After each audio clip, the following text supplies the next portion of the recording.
Hey Tommy, congrats on the backside 360. Always dope when you can go and end your season on a really good one.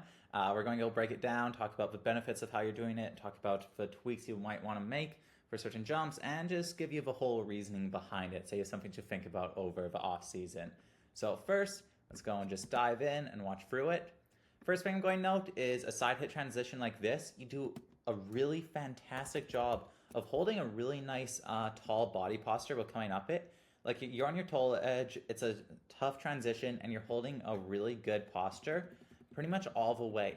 And then your timing for the snap is really good. You're not really rushing it, you're waiting, you're being patient. So there's so much to like about this in run because look at you're on your toe edge, you're holding it, holding the strong torso, not breaking forward, and your takeoff also isn't breaking forward. So that's all really good. The thing I'll note is see how up here you're popping and your head is looking up in this direction, sort of to the sky. This is actually very similar to like how Zeb Powell does his backside 360s onto like big gap rails. And the reason why you're doing this is a couple fronts. First, see how the takeoff doesn't really have much kick to it, not much to give you leverage. So this is making it so that you're generating a lot of pop out of your legs. And when you generate this much pop out of your legs, it's going to really extend your body and extend your shoulders. And that's going to make it so the head naturally wants to go up. But what you do really good after is you go and make sure you're not really, you look over your shoulder a bit, but then you go and pull down and pull everything into line. But this is basically why as you're rotating here, your back legs are a little bit this way and your torso is sort of here. Just because as you go and throw the spin, you're going and extending so much, having your upper body straighten so much, you now no longer have your upper body in that like forward hinge position to set the rotation. So it'd just be really hard to get a grab. So this technique is used very commonly on, like I was saying, gap rails by people, features that you know that you don't need to like be grabbing or super tight in the core for the first 180, and instead you're just focusing on generating max height. And that's exactly what you do here. You generate max height, you get up, and you pull through. And what I really like to see as well is you taking that back arm and making it lead the rotation, continuing it. And you're actually using rotation completely here instead of counter rotation, and we can tell because your back arm isn't coming back across your body. So this is actually like the hardest way that you'll be able to do a 360 because you're generating the full 360 purely through rotation. So now let's go and talk about why that isn't quite as textbook and why you might want to make some tweaks for jumping versus like doing it off a side hit or rail like that. So notice here when I do my backside 360 and I'm popping off, my head is positioned downwards, looking ready to get under that shoulder. My upper body slightly hinged forward. I'm not fully extending my body. This is really beneficial because it lets me go and carry momentum through. So see here how I'm 90 and I'm doop, head down, completely in stack position, neutral position. And this is what's going to let me go and bring my legs up to me in a nice way. And it leads you up to this part right here, what's really powerful, and that's pulling through the upper body. So at 90 degrees, I'm able to go and spot the landing right here, have my arm in position to pull through. That's basically letting me get into a proper backside 360 position with more controlled and more power. And the reason why this is beneficial is right here. See how I'm able to utilize counter rotation to finish the rotation around? This just makes it a lot more flexible. So the benefits of doing it this way are twofold. First, you don't need to generate as much pop or power off the jump because the jump already gives you the height, gives you the lift. So that means you can go and maintain this more stacked position, and that's going to be more accurate to the position you are in the air. Because when you go and fully extend, you then need to reposition yourself during your rotation in order to get back into your comfortable rotating spot. Because if you're fully extending, you don't want to be rotating like this over the shoulder. That's too tall and overextended.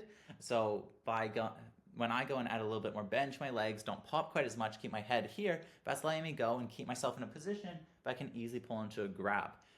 You'll see more extension on bigger tricks like 720s, 1080s because you have more rotation to go and bring your feet and core back together. But on something like a 360, you don't have much rotation to play with, so you generally don't want to go and do too much off the takeoff. The next thing I'll note is look at how little my upper body is rotating off the lip. The reason why I don't need to snap and lead the rotation much is because I'm continuing that rotation through with this head positioning. Let me utilize that back arm and counter rotation to get the spin instead of just max power. So here, let's go pull them. Oopsies. Let's go and pull them together and cross compare really quick. And after that, we'll get to the TameDog.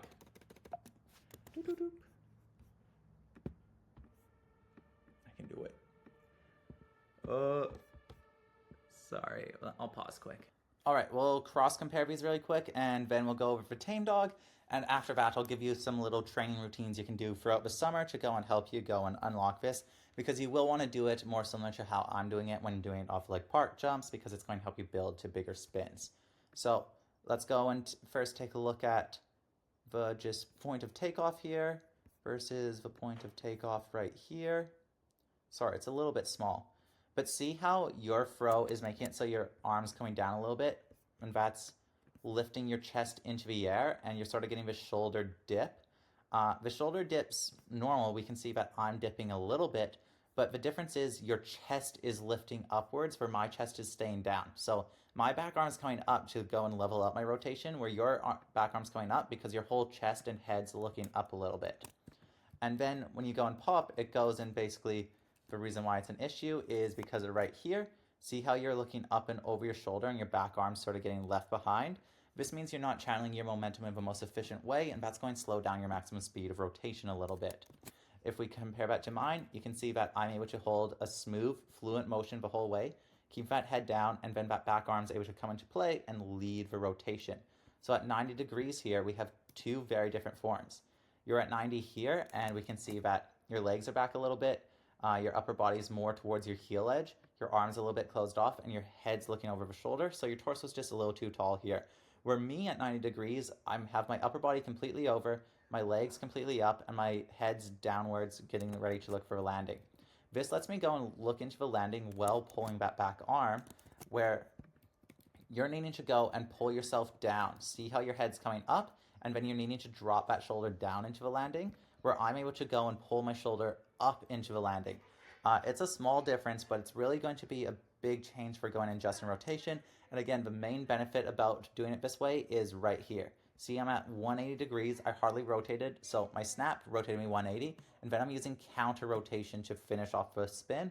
It's just a lot more controlled. Where your spin, you're going and using momentum to spin you the whole way, and that's just going to be harder to go and slow down and control. So recap on that. What you're doing is a valid way to do it. That's how people do it onto like gap rails sometimes. Usually gap rails that don't have much of a lip, so you need to generate a lot of that pop yourself. Go watch Zeb Powell. Zeb Powell does a lot of his spins in this same way. So you can get to a really high level doing it. It's just not quite as easy to build off or quite as forgiving when doing off of actual like park jumps. So what you should think about here is just trying to go and figure out how to go and rotate, leading less of the upper body and relying more on this proper body position and back arm position in order to continue that momentum going, because it's going to make it so with less you get more. Noting that the feature that you're doing it on, my technique wouldn't work very well. If I was doing a backside 360 off of this and I was trying to go this big, I would need to have my upper body over and my hand would almost be dragging and I'd be like popping off. Because that's the only way to really hold this shape off of something like this. So this isn't a comment on this backside 360. You're trying to go boost, get maximum velocity and power. So the way you're doing it here is cool, steezy, and I'm down with it. It's just when you go to like an actual park jump, you don't need to do it quite as excessively as this. Now we'll go over that TameDog, and after that we'll go and give you some summer training routines to get locked in. So this TameDog is absolutely fantastic. No rotation anywhere. You can maintain a straight line. A small TameDog, you don't need to change anything. But once you start doing a TameDog off of like a bigger jump or like a cliff or something, an important note is that you're going to need to be making sure that you're lifting up. So see here how you're dropping your shoulder and sort of grabbing your leg as your board's still coming off. This is valid when you're doing it on a small feature like this. But when you get to a bigger jump, the most important thing isn't generating rotation. Instead, it's generating control. Think about like doing a backflip on a trampoline. You don't want to just throw back. Instead, you're trying to like pop up, then rotate through, and that's just going to give you a lot more precision. So on something like a bigger jump, you're going to want to make sure that instead of this downward position, you're going up and sort of thinking about like trying to flip over like this point here, trying to get like up and over, then tuck and roll through. I'll demonstrate this a little bit more on flat. Knowing that I don't muck TameDogs, I usually don't do flips like that very often just because they greatly increase the risk. Like, doesn't matter how good you are, sometimes you're going to get murked on flips, and that's just how she goes. So I don't do them very often in my riding.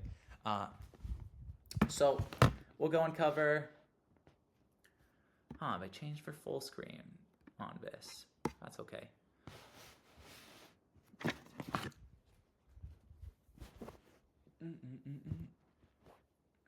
Ooh. Sorry, I gotta... I'm at my sister's place and she has a big titty anime figurine in the background. So I'll just move. Alright, so right now when you're rotating, you're going and generating a lot of pop, and that's coming off the front foot like you're saying, sort of 2-foot jumping. And see how as I throw that lifts my chest up, and when my chest is up, I'm trying to look around, it's putting me in this position here. It's very similar to what you're at. I'll go and demonstrate from here. I'll demonstrate from the back, throwing up, coming up like this. And that's going to make it so I have to come up and rotate back down. I'll demonstrate that here, coming up, rotating and pulling back downward. So see how that's adding a lot more dimensions to the rotation, where when I'm rotating off a jump, I'm holding my stack position here, and then I'm going and rotating, pulling the back arm, lifting the chest, but will maintain my center balance at this point. This lets me take my head and leave a rotation through. So that's what I want you to go and practice throughout the summer. Instead of trying to go and pop max power like this, getting overextended, putting you up, what's going to put you on this up, down rotation. Instead, we're going to try to keep the most even level of plane. A good rule for snowboarding is the more simple you can make your motion, the more power it will generate. Because if you're doing this, you're generating up, you're generating down, you're putting all of your energy into multiple places, and you're extending your core so it won't be moving as much. But when you go and have this position, rotate through it, I'm now putting all my energy into one position. It's going to make it a lot more efficient and make it so you need a lot less power. The less power you need, the more consistent it will be. So how do we train this? But first things first, we need to get out of the habit of over snapping. When you're doing a backside 360, you really only need your shoulder to rotate around like this much, just slightly closed off. The bigger the jump, the less. Getting to a point where if you're on a massive jump, you'll be taking off like this, chest still open to the jump, and that's just going to make it so you're getting more pop and more power. So on a little side hit like that, obviously you'll need a little bit more, but let's practice for the summer thinking about like a 5-foot jump, a 10-foot jump, where we only need to be rotated around this much. From there, we want to just go and channel that rotation through. So we're going to keep this straight line, keep this position, and instead of popping our whole body upwards like this, going from toe edge to flat base, we're going to try to keep our weight over the balls of our feet. A little bit of bend in our legs, and trying to pop up off our toes, we'll keep them a slight hinge in our body. When we do that, we want our back arm to lift up, and our front arm to stay lifted up. Because if we go and start dropping it, it's going to put that, and that's going to throw us off axis. So lifting, and then I just want you to go rotate, rotate, get to 90, pull that upper body through, continue it around. And that's really the only drill you need. You can jump and do it all in one motion, do it on a trampoline, but it's basically just wind up, pop, rotate, rotate, rotate, all the way through. I'll demonstrate it on a few angles now. Wind up, pop, rotate, rotate, rotate, all the way through. Wind up, pop, rotate, rotate, rotate, all the way through. So it seems simple, but that's really the best motion you can do, and you combine that with everything you've been doing, and it should lead to a really powerful 360. And for the TameDogs, instead of going on jumps, instead of going and throwing like this, seeing down, arcing the body, caving in the chest, instead you need to make sure that you're popping up like this. Popping up and over, see how that's getting me a lift off the toes, and then you go and tuck it in after. That just gives you more control. That's something that I'm preaching that I can't do because it's scary, but that's, you look at the best guys at TameDogs, they're literally taking off like this, lawn darting, and then tucking it through. Because if you're doing it off a really big jump, you want to pop like this, spot, spot, spot, tuck, and pull it, because if you rotate right away, it's going to set you onto a really fast rotation, you won't be able to see where you are, and you won't be able to control that much rotational momentum. So, great work, dude. I'm glad that you went and laced it and got the 360 you're stoked on. That's a great way to end the season, and there's a lot to like there. Go and make these changes, and it should help you go and translate to the jump, and just try to think about it throughout the summer. But yeah, I'm looking forward to going and seeing the improvements, and I can't wait to get better alongside you next season. And if you have any questions in the meantime throughout the summer, feel free to ask away. I do a lot of summer training on and off the slopes, so if there's any questions at all, please don't hesitate to ask. No question is too small. Have a good one, and we'll see you soon.